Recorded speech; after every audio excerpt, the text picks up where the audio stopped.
আমার মা স্বাভাবিকভাবেই কান্নাকাটি করেন, আমার পরিবার সবাই। তো আমি আমার মাকে বলেছি যে দেখো, মানে আমরা যে লড়াই নেমেছি, আমার একটা মনে হয় কি কোনো রাজনীতিবিদের না বাসায় মৃত্যুটা হইতে পারে না, এটা কোনো ভালো মৃত্যু না।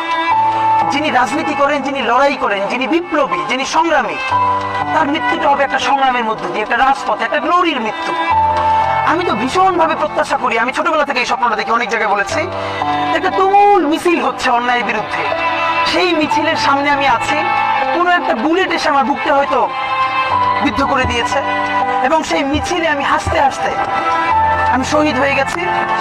এবং সবাই যখন মৃত্যুটাকে ভীষণ ভয় পায়, আমি তখন হাসতে হাসতে আল্লাহর কাছে ভীষণ সন্তুষ্টি নিয়ে পৌঁছতে চাই যে আমি একটা ন্যূনতম ওই জীবনটা লিড করতে পারলাম, যে আমি একটা ইনসাফের হাসি নিয়ে আমি আমার আল্লাহর কাছে পৌঁছতে চাই।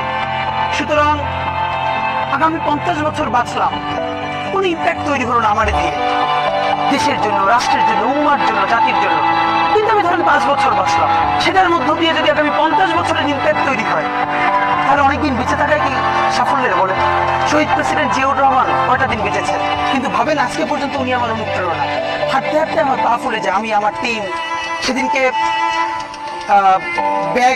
ব্যাগের মধ্যে জুতো নিয়ে তারপরে একটা শপিং মলে ঘুরছিলাম, মানে পা ফুলে গেছে, আর জুতোয় ঢুকতে পারছিলাম না।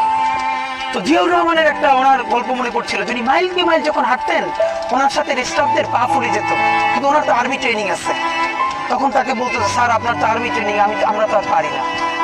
এই জন্য ওনাকে মানুষ রাখাল রাজা বলতো। আমরাও সারা বাংলাদেশের 56,000 বর্গ মাইলে হাঁটতে চাই, আমরা ইনসাফের চাষাবাদ করতে চাই, একটা স্বাধীন সার্বভৌমত্বের সততার বাংলাদেশ তৈরি করতে চাই। আল্লাহ যে কয়দিন হায়াতে রাখবেন এই লড়াইটা করবো। যেদিন নিয়ে যাবেন, আমি স্বপ্ন দেখে যেতে চাই, আমি আমাদের এমন টিম, আমি আমার সন্তানকে রেখে যেতে চাই, আমার মৃত্যুর পরে যেন এই লড়াই বন্ধ না হয়, এই লড়াই যেন বাংলাদেশে কিয়ামত পর্যন্ত যায়।